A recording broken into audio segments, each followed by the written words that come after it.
सदगुरु कबीर कहते हैं, करो रे बंदे वाह दिन की तदबीर, लाल खंभ पर देत ताड़ना सह न सके शरीर। कि उस दिन का ख्याल तो करो, उस दिन के लिए थोड़ी तैयारी तो करो। जिस दिन तुम्हें यहां से जाना होगा, तुम्हें यहां से प्रताड़ित करके निकाला जाएगा, और जहां तुम जा रहे हो उसके बारे में तुम्हें तनिक भी पता नहीं है। वहां का माहौल कैसा है, वहां की व्यवस्थाएं कैसी है।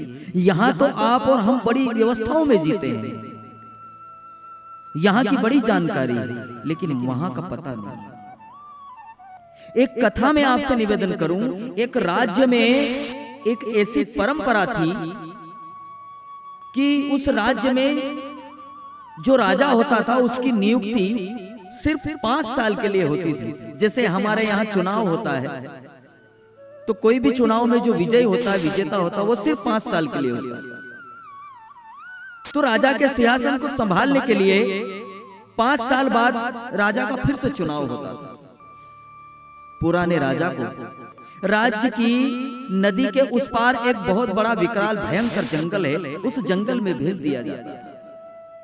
नए राजा का बड़े दिल से स्वागत सत्कार होता, दूसरे राजा को जंगल में विदा कर दिया जाता था जिसके 5 साल पूरे हो जाते थे। पुराना राजा जंगल में 2-4 दिन डरा डरा सा सहमा हुआ सा घूमता रहता, और बाद में निश्चित रूप से किसी जंगली जानवर का वो शिकार हो जाता था।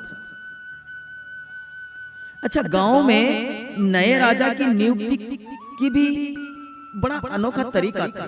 गांव के सभी लोग उस दिन इकट्ठे होते और हाथी की सूंड में फूलों का हार दे देते। हाथी उस हार को जिसके गले में, जिस शख्स के गले में पहना देता, वह वहां का राजा चुन लिया जाता था। और जब पद मिल जाता, जब राजा चुन लिया जाता, तो वो शख्स फूला नहीं समाता और अगले 5 साल तक वो जम करके भोग विलास करता, अपनी भव्यता और ऐसो आराम के साथ अपने जीवन को जीता। और जब 5 साल बीत जाते मेरे भाई बहन, तब उसको जंगल जाने के लिए भेज दिया जाता, तो वो जाने के लिए तैयार नहीं,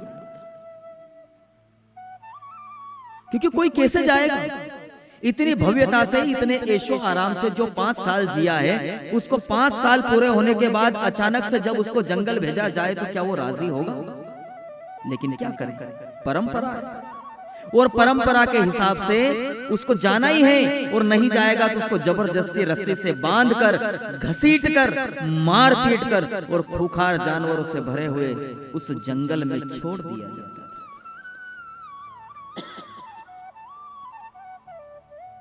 सालों से चली आ रही इस परंपरा के मुताबिक एक राजा का 5 साल का राजकाज खत्म हुआ। राजपाट के आखिरी दिन उसे पकड़ने के लिए सिपाही आ गए। जब सिपाही राजा को बांधने के लिए आगे बढ़े, तो राजा ने बिना डर के, बिना किसी भय के, पूरे रुबाब के साथ उनको आदेश दिया कि ए, रुक जाओ। राजा का साहस देख करके सैनिक भी डर गए। सैनिक कुछ कहते उससे पहले ही राजा ने कहा कि वो एक राजा है, और राजा की तरह ही वो ठाट बाट से इस नगर से विदा होगा और बड़ी शानो शौकत से वो जंगल में जाएगा। हर 5 साल बाद जब राजा की विदाई का वक्त आता था, तो पूरे गांव के लोग उस राजा को रस्सी से बंधा हुआ देखते थे, हैरान परेशान देखते थे, जान बचाने की भीख मांगते हुए उसको देखते थे, उसको रोते चीखते चिल्लाते हुए, गिड़गिड़ाते हुए उसको देखते थे।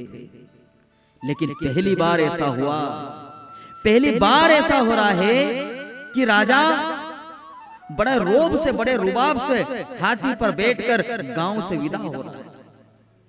सैनिकों के बीच वो राजा बड़े गर्व से मुस्कुरा रहा है, और मुस्कुराते हुए उस नगर से विदा हो रहा है। राजा ने उस पार जाने के लिए नाव भी तैयार रखी थी। राजा को नाव में बैठाया गया। राजा मुस्कुराते हुए नाव में बैठ गया, बिना किसी भय के, बिना किसी झिझक के। वो नाव वाला भी बड़ी उलझन में पड़ गया कि जितने राजा आए हैं और जिनको जिनको मैंने इस नाव से उस पार किया है वो सब डरे, रोते रहे, बंधे हुए बंधन में यहां से गए, लेकिन ये राजा तो बड़ा मुस्कुरा रहा, ये तो बड़े आनंद में है। नाव जब बीच नदी में पहुंची मेरे भाई बहन, तब उस नाविक ने राजा से पूछा कि महाराज आपकी अगर अनुमति हो तो मैं एक बात आपसे पूछना चाहता हूं। राजा ने कहा पूछो। वो नाविक कहने लगा कि महाराज आप तो बड़े खुश लगते हैं और ये देख करके मुझे बड़ा आश्चर्य हो रहा है। आप जहां जा रहे हो आपको पता है वो बड़ा भयंकर, बड़ा घना जंगल है जिसमें बड़े भयानक जानवर रहते हैं, आपको डर नहीं लगता? तब राजा ने बड़ी गंभीर मुद्रा में उस नाविक से कहा, और वो जो बात उसने कही बड़ी अद्भुत बात थी, बड़े मार्के की बात थी। वो राजा कहने लगा कि चलो अच्छी बात है, कम से कम तुमने थोड़ा तो मुझे पहचाना। पूरे नगर के लोग भी मुझे जरा सा भी न जान पाए। जिस दिन हाथी ने मेरे गले में हार डाला था उस दिन मुझे दिल में बहुत खुशी हुई, पर पहले ही दिन मुझे ये भी समझ में आ गया था कि 5 साल बाद मेरी क्या हालत होने वाली है। वो दिखाई देने लगा था, इसलिए पहले ही दिन से मैंने अगले 5 साल के बाद की तैयारियां शुरू कर दी थी। मैंने अपनी प्लानिंग शुरू कर दी। पहले 5 साल मैंने अपने मंत्री को भेज करके, पहले साल में ही अपने मंत्री को भेजकर मजदूरों के जरिए मैंने पूरा जंगल साफ करवा दिया। दूसरे साल नए राज्य के निर्माण का मैंने आदेश दिया और राजमिस्त्री को वहां भेजा, जहां उस राजमिस्त्री ने मेरे लिए बड़ा अद्भुत सुंदर महल तैयार किया। गांव के लोगों के लिए भी मैंने वहां पर बड़े बड़े घर बनवाए। तीसरे साल नगर के अच्छे और ज्ञानी लोगों को मैंने सपरिवार वहां रहने के लिए भेज दिया। और पता है चौथे साल मैंने लोगों को कारोबार करने के लिए भी वहां भेजा और वहां पर कारखाने लगवाए। और आज तुम देख रहे हो आज 5 साल खत्म हो चुके हैं और इन 5 सालों के बाद में खत्म हो गए और मेरा नया नगर भी बनकर के तैयार हो गया। आज एक राज्य से मैं विदा हो रहा हूं तो दूसरा राज्य मेरे स्वागत के लिए तैयार खड़ा है।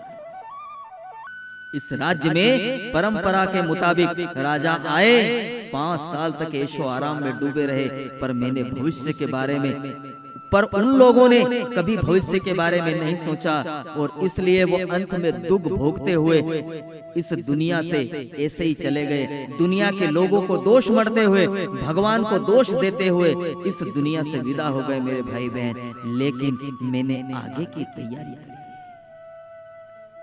इसलिए मैं आपसे निवेदन और प्रार्थना करूं। सदगुरु कबीर कहते हैं, करो रे बंदे वा दिन की दीदी।